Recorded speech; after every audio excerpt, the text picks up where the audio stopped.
Setiap 5 tahun sekali, kita selalu datang ke bilik suara untuk memilih mana yang kita kenal, mana yang paling familiar, mana yang janji-janjinya menurut kita itu gampang untuk direalisasikan. Dan berharap orang yang kita pilih itu suatu saat kepilih akan memperjuangkan nasib kita. Tapi, gue punya pertanyaan ke kalian. Pertanyaannya bukan tentang lagi siapa yang kita pilih, tapi siapa sebenarnya yang sudah mengatur pilihan kita sejak awal. Selamat datang kembali di channel Stefan Yong. Sebelum kita masuk ke pembahasannya, jangan lupa dulu untuk di subscribe channel ini. Dan kalian juga bisa mendukung channel ini dengan cara mengklik link bagi-bagi yang ada di bawah. Nanti nama orang baik akan kutampilin di sini sebagai bentuk tanda terima kasih. Dan kita langsung masuk ke pembahasannya. Let's go.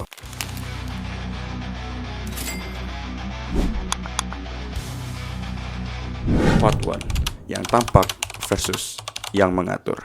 Presiden, menteri, anggota DPR, mereka memang terlihat berkuasa. Tapi di balik semua itu ada mesin besar yang lebih berkuasa di belakang mereka. Karena kalau kalian ketahui, menjadi orang yang memimpin di sebuah negara itu memerlukan biaya yang besar, apalagi di Indonesia yang dimana pemilihannya masih berdasarkan popularity contest, alias kontes siapa yang paling terkenal, siapa yang paling banyak wajahnya terpampang di media, di baliho, di banner-banner, dan dimanapun. Tentu saja untuk berkampanye sebesar itu memerlukan biaya yang juga tidak kecil ya teman-teman ya. Contohnya di dalam Pilpres 2019, laporan dana kampanye pasangan capres-cawapres bisa tembus ratusan miliar, dan sebagian besar dana itu berasal dari donatur-donatur yang besar juga yang seringkali tidak bisa disebutkan namanya. Kita kasih contoh nyata pada tahun 2019, pasangan Jokowi dan juga Maruf Amin sendiri melaporkan bahwa dana kampanyenya sebesar 606 miliar. Dimana itu berarti dia udah bisa bikin pabrik ya teman-teman ya. Tapi laporan sumbangan dari perseorangan atau perusahaan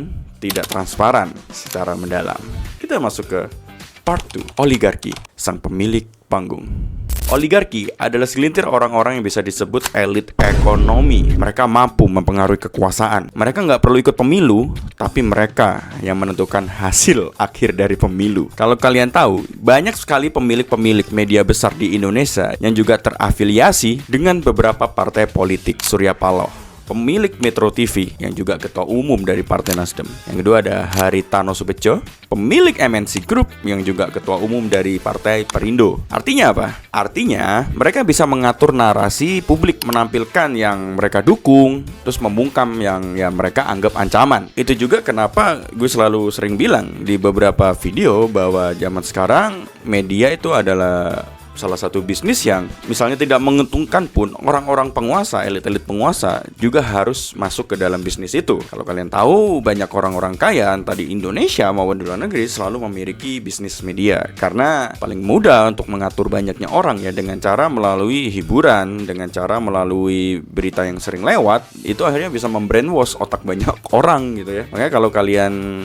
perhatikan juga, banyak banget tokoh politik-politik yang misalnya tidak berasal dari media pun, tapi dia selalu mendekat ke orang-orang media. Tujuannya apa? Tujuannya agar bisa mengatur banyak persepsi warga. Bukan cuma media, mereka juga punya perusahaan tambang, infrastruktur, bahkan logistik pemilu. Kalau kalian tahu, beberapa konglomerat besar itu menjadi penyokong utama atau penyumbang utama dalam proyek Ibu Kota Nusantara alias IKN. Dan ya mereka memperoleh proyek-proyek infrastrukturnya dari IKN itu sebagai bentuk ya imbal balik atau balas jasa ya. Dan kita langsung masuk ke part 3, politik balas budi. Jadi setelah seseorang capres ataupun calon DPR tersebut, calon bupati naik ke kursi jabatannya saat mereka memenangkan pemilu, ya di saat itu juga mereka akan membayar hutang ke oligarki-oligarki ini yang sudah mendanai dan juga menyediakan logistik untuk kampanye mereka. Ya lucunya begitu, saat mereka terpilih, mereka bukan mau membayar hutang ke rakyat dulu, tapi ke para pemodalnya dulu ya. Contoh nyatanya di era pemerintahan saat ini, pemberian izin tambang dan juga penguasaan lahan besar-besaran itu sering dikaitkan dengan beberapa figur-figur politik yang mungkin nggak bisa aku sebutin di sini, tapi kalian bisa cari beritanya karena ya agak bahaya. Bahkan ada kasus juga anak pejabat tinggi yang diberikan konsensi tambang batu bara. Wah, gila, hebat ya. Undang-undang pun di negara ini juga bisa disesuaikan untuk mempermudah jalannya oligarki-oligarki itu melincinkan bisnisnya, biar bisnisnya makin berkembang ya. Contoh yang paling terkenal adalah kasus Omnibus Law ya. Itu contoh nyata bagaimana aturan itu bisa dibuat dengan cepat, nggak usah mikir lama ternyata membuat aturan sepenting itu ya. Dengan desakan beberapa pihak-pihak berkepentingan di balik layar yang sudah mendanai para pemimpin-pemimpin kita saat ini. Bravo. Dan kita masuk ke part 4. Kenapa kita jarang tahu? Karena sistem ini itu sebenarnya bekerja dengan diam-diam, dan media arus utama ya tidak akan menggigit tangan yang memberi makan mereka. Kalian tahu sendiri kan siapa pengendali media-media arus utama? Ya oligarki-oligarki itu tadi yang mendanai kampanye para pemimpin kita saat ini gitu ya. Ini adalah contoh nyata lainnya lagi ya, bagaimana berbahayanya kalau kita mengganggu kepentingan-kepentingan oligarki ini. Jurnalis yang mengkritik mereka itu pasti diserang. Aktivis yang melawan ditangkap. Rakyat kecil yang bersuara ya abaikan.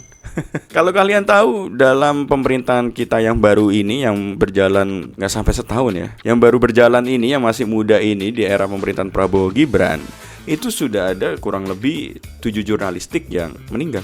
Sengeri itu. Karena ya mengganggu oligarki-oligarki ini berkuasa di balik layar. Dan kalau kalian tahu juga ada kasus kemarin di mana para medis ditangkap, mahasiswa yang berperan menjadi para medis di suatu demo ditangkap, padahal demonya sendiri belum dimulai. Para medis loh ditangkap. Ya itu bukti bahwa memang nggak bisa. Ada satu kata-kata Ahok yang bagus ya menurut gue ya, dimana katanya orang miskin jangan main-main sama orang kaya. Kalau orang kaya jangan main-main sama pemerintah. Tapi menurut gue pemerintah juga jangan main-main sama pemodal mereka alias orang yang lebih kaya. Terlihat kejam, terlihat tidak adil, terlihat tidak menggambarkan demokrasi. Ya memang seperti itu kenyataannya. Banyak juga loh kasus pembubaran paksa diskusi publik oleh aparat. Kalau kalian cari beritanya, mungkin aku kasih beberapa judul berita ya. Juga ada aktivis yang dikriminalisasi karena membongkar konflik agraria. Jadi kita bisa ditangkap karena kita membongkar atau menyelidiki sesuatu. Pokoknya jangan main-main sama para oligarki atau penguasa bayangan ini. Ngeri cuy. Dan kita langsung masuk ke part 5. Lalu siapa sebenarnya yang berkuasa? Jawabannya adalah mereka yang punya uang, dan mereka yang punya media, dan mereka yang mengatur dari balik layar. Bisa aja kita sebut satu nama menjadi pejabat hari ini, tapi kekuasaan sesungguhnya tetap ada pada mereka yang di balik layar yang mengendalikan sistem. Paling mudah sih penggambarannya, kalau kalian tahu organisasi Akatsuki, kita selalu berpikir bahwa Pain adalah orang yang berkuasa di balik organisasi yang berbahaya ini. Tapi ternyata plot twistnya di belakang itu ada Nagato, di belakangnya lagi ternyata ada Tobi, dan di belakangnya lagi ada Madara. Seperti itulah sistem pemerintahan kita sekarang. Jadi presiden, DPR, MPR itu mereka bukan orang yang berkuasa sebenarnya. Mereka secara sistem berkuasa, tapi mereka punya pengendali lagi di belakangnya, dan ya itu orang lebih gede kekuasaannya menurut gue. Jadi selama sistem ini tak berubah, yang kita lihat di layar itu akan selalu menjadi aktor. Yang menulis naskahnya kita tahu ya siapa, kalian bisa tahu.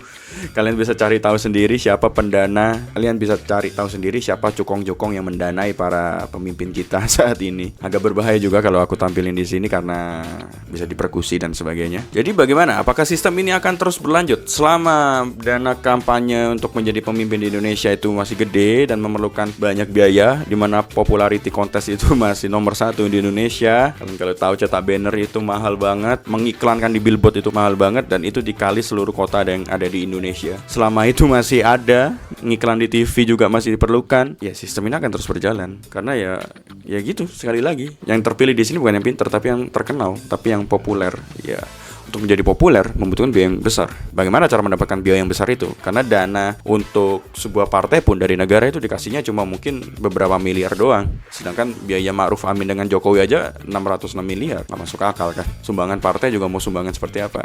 Ya cari sponsor. Dan dimanapun, di event apapun, sponsor itu yang paling berkuasa. Tapi bukan berarti kita nggak punya kuasa ya teman-teman ya. Kesadaran adalah langkah pertama. Karena ketika rakyat tahu cara kerja sistem ini sebenarnya, kita bisa mulai mempertanyakan. Kita bisa mulai lebih kritis. Dan kita mungkin bisa menuntut transparansi ya teman-teman. Dan siapa tahu mungkin di generasi kita selanjutnya, di mana kita memilih orang tidak berdasarkan popularity contest lagi, sistem ini bisa runtuh. Caranya ya pemimpin-pemimpin di masa depan harus tidak mengandalkan lagi yang namanya logistik gede, yang mengandalkan dana gede. Mungkin dengan adanya itu sistem pengendali bayangan ini akan bisa runtuh. Oh ya, kalau kalian penasaran siapa sih sebenarnya yang gue omongin dari tadi, kalian bisa cari sendiri. Gampang kok nyarinya. So, kalau kamu ngerasa video ini bagus, kalau kamu suka dengan video ini, kau bisa like dan juga share ke teman-teman. Kalian bisa bagiin video ini sebanyak-banyaknya. Dan kita ketemu lagi besok hari. Terima kasih yang udah nonton. Bye-bye.